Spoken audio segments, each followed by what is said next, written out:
And welcome back to the channel where we talk about only good comics. I'm Brant, and this is another Saturday edition of Firsts. This is the series where we talk about those brand new number one issues, new character debuts, new story arcs, and the like. And this is for books that are coming out on July 9th, 2025. For everyone in the States, happy belated 4th of July. That was yesterday. That's one reason why I didn't end up posting the video on the 4th of July. The other part was I wasn't celebrating, I was moving. So we were moving stuff to the shed and to the house and all this stuff. So just a busy time. And I'm recording this in the middle of the night, late Friday night, early Saturday morning, just so I can get an episode up. Plus, this will officially be the last episode from this space. I absolutely love this office. Like I said last week, it's my most favorite room that I've ever had in any dwelling in my entire life. I just absolutely love the way it's set up. Um, you know, I think I don't remember if I've shown you all this before. It's a little bit of a mess right now, so I'm not going to do that. Maybe I'll post some pictures or video that I took, uh, later on down the line. But basically, we turned the main bedroom in the house into an office and slash living room. So I have like a giant TV right here, with like my gaming system and stuff like that here, and facing it is a love seat and a recliner. And then over here we have a coffee bar, and behind that I have like this Spider-Man corner that has like this bookshelf that had comics and novels on it, that has like Spider-Man figurines and posters and stuff like that. I have pictures all over the place. I got another bookcase over there. And then, of course, the backdrop that you see, my L-shaped desk right here. So I have my laptop on this side of the desk, and printer and filing cabinet down there. So it's just a nice setup. I have a walk-in closet right there that has like some of our business stuff, as well as, my clothes and stuff like that, and like our suitcases and things like that. So it's a pretty nice setup. So I'm going to miss this place, but by the end of the night, this will all be torn down. So this will officially be, I know I kind of said last week might be the last one, but this will officially be the last episode in this space, because we have to be out this weekend. So there you go. Kind of bittersweet. I've recorded, not, have I recorded every episode here? I may have recorded every episode of First in this house. This is episode 86, and we've been here for 2 years. So that maths for me. So yeah, it's kind of bittersweet, but that's okay. We're talking about firsts. This is the next episode will be a first time from a new location, and it'll be a lot of firsts. So we'll see how things go, and eventually maybe I'll get a space like this again. Right now we're kind of downsizing a little bit, so we'll see what happens in the future. But all that said, we're gonna have fun with this last episode. It's kind of a smaller episode. There's not a lot of big books out this week, but there are some interesting ones, so we will talk about that. Because of the move, I've only had a chance to read one book, so we're going to start with the recap for the week, which is Wolverines and Deadpools. And I don't know why on earth that cover is getting shrunk. Let me just fix that. So there we go. Wolverines and Deadpools, issue number 1. This is written by Cody Ziegler with art by Rohei Antonio. Sorry, I couldn't quite make it out. This is the writer that writes Deadpool currently, and Miles Morales. And we've seen Deadpool and his daughter kind of form this new bond and kind of become a team. And of course, Laura and Wolverine been a team for a long time. So getting these two father and daughter teams together is natural, especially with all the hype with Deadpool and Wolverine, the movie and everything, and the history of these two characters throughout the history of Marvel Comics and X-Men and X-Force and so on and so forth. They're both immortal, seemingly. They're both Canadian, and it's just, and they're both mutants. Well, Deadpool is like, he's mutant adjacent, I think is what it is. I don't know. Anyway, this was a fun book. You had the general hilarity that you get from Deadpool, breaking the fourth wall, referencing the Duggan run, and things like that. Seeing somebody since first issue, they're in this book too, that kind of thing, which is always fun. But it's the way that Cody Ziegler handles that. It's not like every other joke is that. It's just little nuggets that are tossed in there at just the right moment, and he handles it so well. And then, of course, you have the gruff Wolverine. Laura and Ellie don't start getting along right away, which I think was really fun, because Ellie thinks, oh, I don't need a babysitter. And Laura's like, why'd you stick me with this little girl? And they have to find some kind of common ground throughout it, which they finally do. So I think that was neat. And, Wade gets a little bit more serious, asking Wolverine, of all people, for fatherly advice and stuff like that. So you had some nice character moments, nice emotional beats and everything. And then you have the villain they're up against, which I kind of guessed who it was going to be pretty early on based on what we were seeing with these children going missing in Samaria. And it's these shadowy figures that are taking them and killing their parents and this and that. And it kind of led me down one path. And ultimately that was where we were going, which this particular villain has a long history with the X-Men as well. So, we're going to revisit some of that as well. But it seems like he's kind of upped his game and employed other villains to his cause as well, whether he's using some kind of control over them or paying them or whatever the case may be. We're seeing some fun stuff come up in this book, so I think this first issue was pretty good. I had a lot of fun with it. I will continue on with it, probably for its duration, just because I really love the way Cody Ziegler handles Deadpool, and he seemed to write the Wolverines pretty well also. There was even a kind of a subtle reference to Gabby in this, with Laura saying, I forgot how annoying little sisters are, that kind of thing. So just a lot of respect to the lineage of both of these characters, and a fun plot, and a villain that we haven't seen a whole lot of in a while. So yeah, pretty solid start for this series. And that's it for the recap. So we're going to jump into a few honorable mentions, and then we'll get into some interesting books, interesting first for this week. So the first honorable mention, I'm putting this on the list because my good friend Mike Spider Slayer has been trying to get me to read this book for a while, the first volume of this book, and I have not yet done so. But now the sequel is out. This is Beneath the Trees Where Nobody Sees, Rite of Spring. And it's been 8 years since the end of the first book.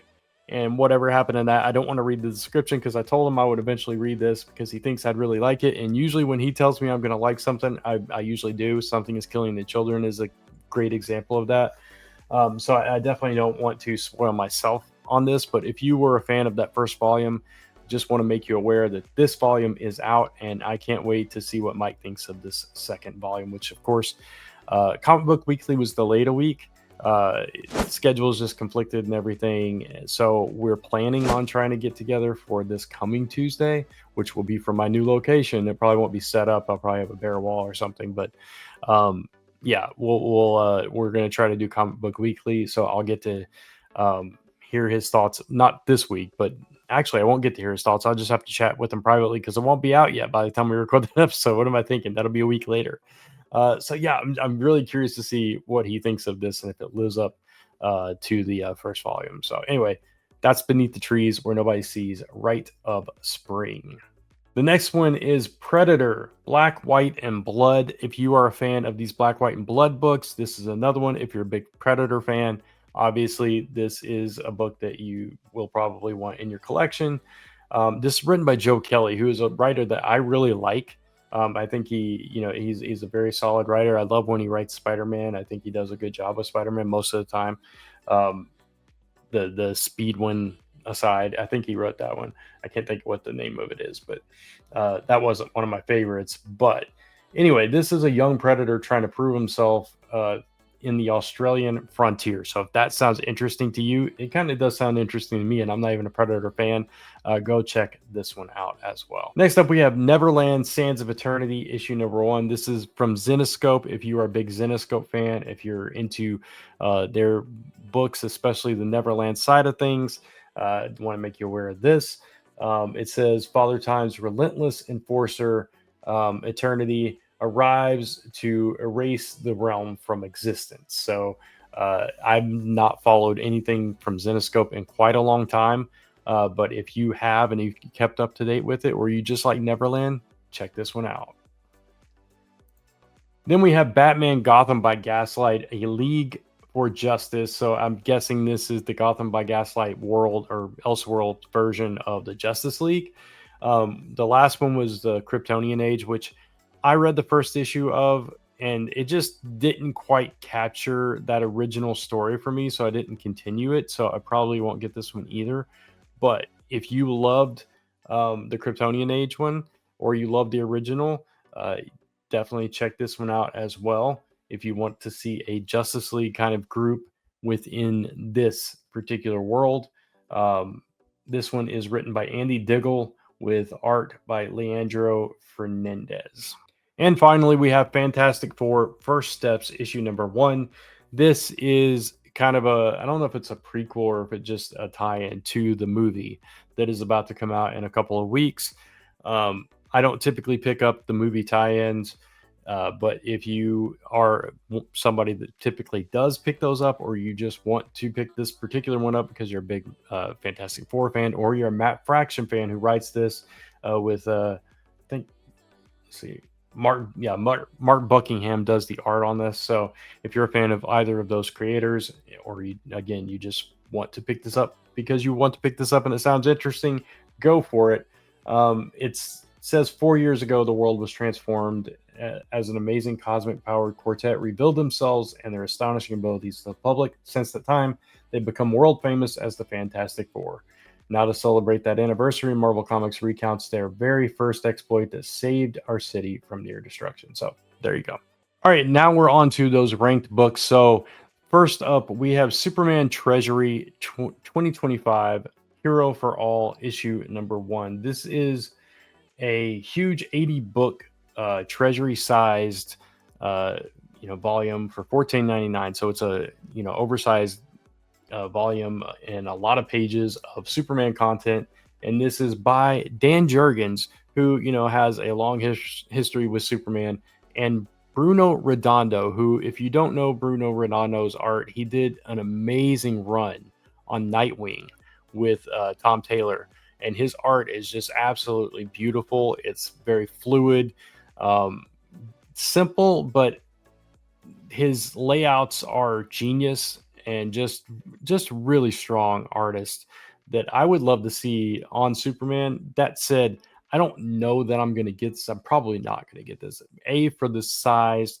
B, it's a celebration of Superman, and there's so many celebrations of Superman this year. I don't think I need this one. At the same time, I think it's worth getting if you're a fan of either one of these, or if you're a huge Superman fan.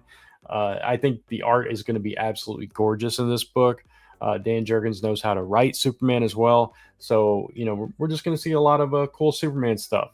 We'll read a little bit of this here. It says, legends collide as the Man of Steel goes supersized this for the summer of Superman, yada, yada, yada. Larger than life story of power, tragedy, action, and above all, hope. An armada of extraterrestrial extremists launches an invasion on Earth. And so Superman kind of has to thwart this. And so it's a big celebration for Superman. It's an alien invasion, and it's Bruce Redondo on art. That's going to be pretty phenomenal. I am going to give this one a potentially good. I just with all the comics that I read, I don't know that I can justify $14.99 for an oversized book that I'm probably going to have a hard time figuring out where to put it. So, but my good friend Chris, hope you see this. Check this book out. You'll probably want to get your hands on this one.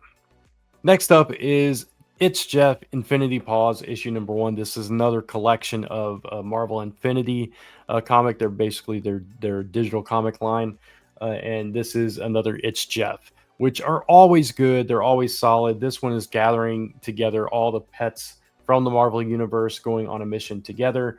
I think I actually have read some of this. So I'm going to give this one a positively good just because these are always a fun time. It doesn't even matter. It's a good palate cleanser. It's just good for a nice, heart-filled, fun story. So that's It's Jeff. Moving on to something with a little more teeth, pun and fully intended. Wild Animals issue one. This is from Mad Cave Studios. This is written by Ed Brisson with art by Andy Kuhn, which is the main reason I kind of wanted to highlight it. I'm a big fan of Ed Brisson's work. I think he's a fantastic writer. Andy Kuhn is a really good artist as well. And yeah, so Ed Brisson does like crime and like that genre, that vein of storytelling pretty well. And so this is kind of in that vein. We have this guy named Neil, whose father was killed by crooked cops, and his life has kind of, been a mess ever since that happened. We fast forward 15 years, and his mother is dying, and he's stuck in this job that he hates. He's got no place to live. And just everything's going wrong, and a lot of people can relate to this through one part, one time in their lives or another. We've all had down times, hard times, or whatever, so it's very relatable in that way. But in his case, wronged by someone who kind of took someone from him, and a lot of people can relate to that as well. So we've got a very relatable story here with a character that's just kind of feeling hopeless and probably depressed and all of that good stuff. Then he finds himself with no choice but to kind of right the wrongs that have taken place in his life, and goes down this path of revenge. And it's very violent, and it says it's for fans of gritty crime thrillers like Criminal and Parker. And so, yeah, if you are a Criminal fan, if you like that vein of storytelling, I think this will be, right up your alley. Ed Brisson, like I said, he's really good at this kind of story. And yeah, I'm excited for this one, actually. I think this could be pretty good. So I am going to give Wild Animals a promisingly good, and I can't wait to check this one out. Next up is Uncanny X-Men number 17, and this is introducing a new character as horror comes to Haven House. I started to say horror and Haven at the same time, and it came out Horan. That was weird. But anyway, horror comes to Haven House as this Hollywood director kind of makes this horror film that just blows up and hits, and there's protests around everywhere in the country because of the rise in anti-mutant violence and all this stuff in the community. But there's a twist. This character basically is not just a movie character. This character comes to life or whatever. They're calling it a malignant force. Will they make the X-Men their prey? Will they get out alive, or will it end in misery? So the way they, capitalize misery there, I wonder if that's the name of the character. I know some people are critical of the design. I like the design a lot. It's very anime-esque. I like the little cat mask. It looks like a character model that could be in like Fortnite as well. I have a few skins in Fortnite that kind of have a similar vibe. I would love this particular character in Fortnite. Big fan of Fortnite. It's a nice stress reliever for me. Yeah, so I think this is pretty cool. If you've not enjoyed this run of Uncanny X-Men, this probably isn't going to be for you, or maybe it will be if you're a big horror movie fan and you kind of like, life imitating art kind of thing, because it seems like it's pulling from that a little bit, like a slasher movie coming to life, in a way. This is still written by Gail Simone, art by Luciano Vecchio, and yeah, I've really been enjoying this Uncanny X-Men run. The last arc kind of dragged a little bit, so I'm hopeful for this next one, and this sounds like a really interesting story, and I like the look of this character. So I'm positive for this one. So I am going to give this one a potentially good, and hopefully it'll be stronger than that last arc. Okay, next up from Image Comics, we have the Unchosen issue number 1. This is written and illustrated by David Marquez. So I am a huge fan of David Marquez's artwork. I think he's just a fantastic artist. I haven't read a whole lot of what he's written, but I think I've liked what I have read. And the concept for this book sounds really interesting. So you have this girl Alda who is 13 years old and wakes up. I think it's a girl. Yeah, it says she cost. Alda, it's probably the character in the middle of the book. That makes sense. Brant, look at the cover. Anyway, 13-year-old Alda, she wakes up in the middle of this city that has been completely laid to waste, and it turns out that she did it. She caused it, and now these other characters, the other young people with all these crazy powers, are coming after her. So she has to figure out who she can trust, who's on her side, who's against her, and how to manage and control these abilities and everything, which is the kind of story I like to read, and it's the kind of story I like to write. So I'm very interested in this, and I'm very curious about it, and I cannot wait to read this one. This is, top of the pile for me. I'm really curious about this book, and I want to check it out. So for me, this one, The Unchosen, is getting a promisingly good, and hopefully it's living up to the hype that I'm giving it right now, because I want nothing more than to be really excited and positive about this book once I've read it. Next up is Fantastic Four issue number 1. Yes, 2 Fantastic Four books on one show this week, but this one is in the Marvel comic continuity, and this is just basically a relaunch. Ryan North still writing, and the art is by let's see. Yeah, Humberto Ramos. So you got Ryan North and Humberto Ramos, superstar creative team. I love Humberto Ramos's art.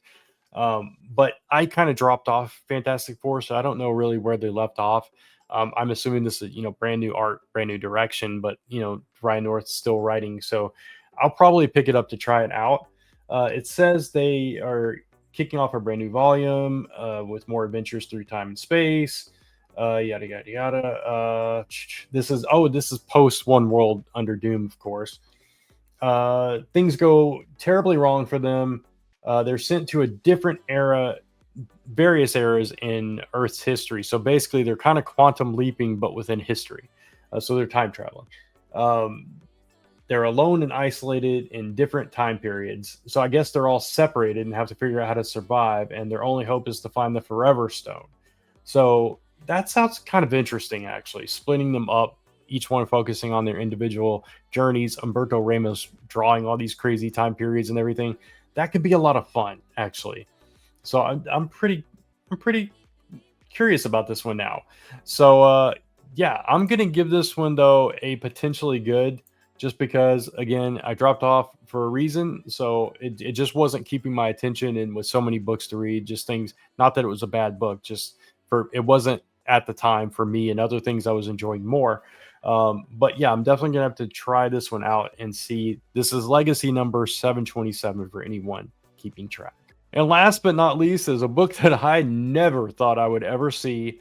Archie meets Jay and Silent Bob, issue number 1. And if that wasn't enough to pique your curiosity, this is for mature audiences. So if you don't know who Jay and Silent Bob are, Kevin Smith, who is presenting this, is, I believe, writing it. Yeah, absolutely writing it. Art is by Fernando Ruiz.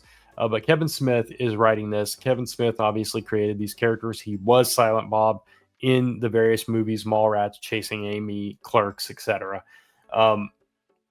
So they are, they smoke, they curse, and all that kind of stuff. So yeah, they're going to meet Archie, which is just crazy. I just don't even know what to think about this. I didn't know about this until I was reading down the list of first issues that were coming out this week.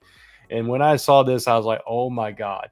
So backstory. First of all, you all, if you've been watching me for any length of time, you know that I absolutely love Archie comics. I don't always read them, but I grew up on Archie.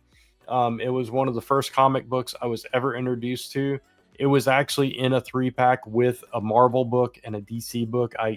Me and my cousin, I've told this story many times. We were on a family camping trip. We were about 6 or 7 years old, and it started pouring down rain.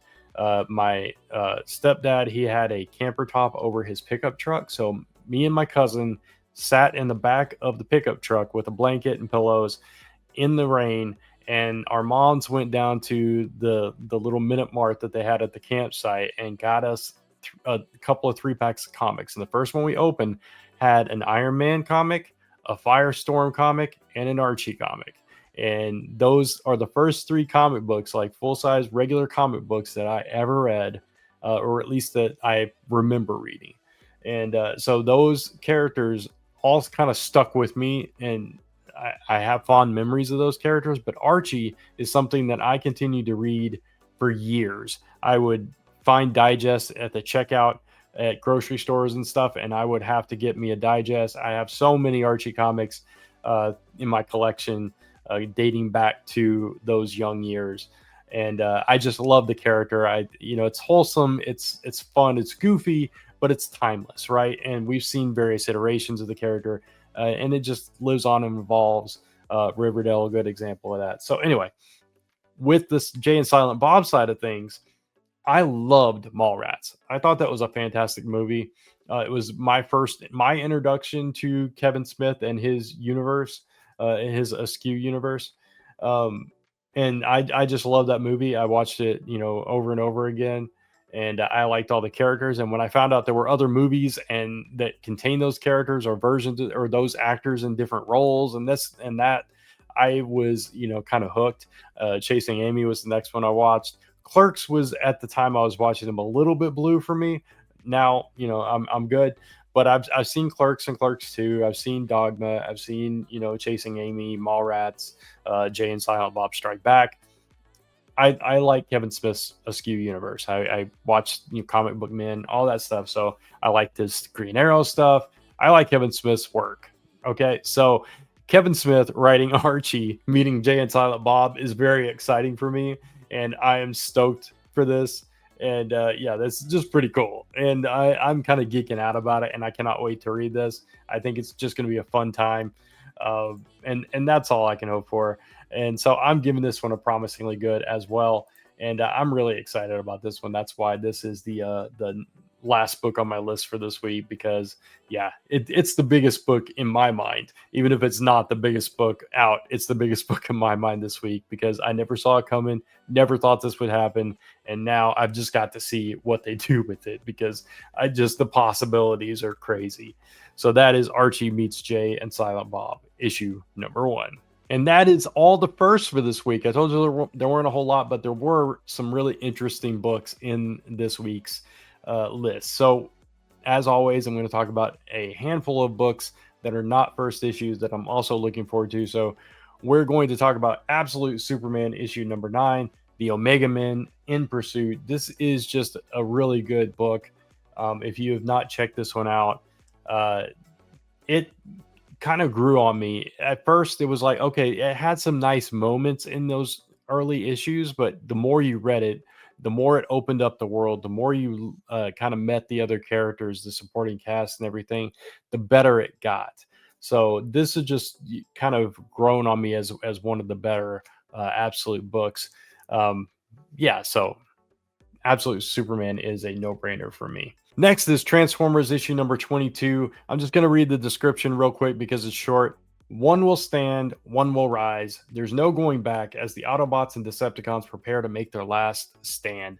So last issue, Optimus Prime came face to face with Megatron, who is back, and things are going all wrong. So now they're going to battle it out. And apparently one can walk away, the other one can't. So we're going to see how that all plays out. Very exciting stuff.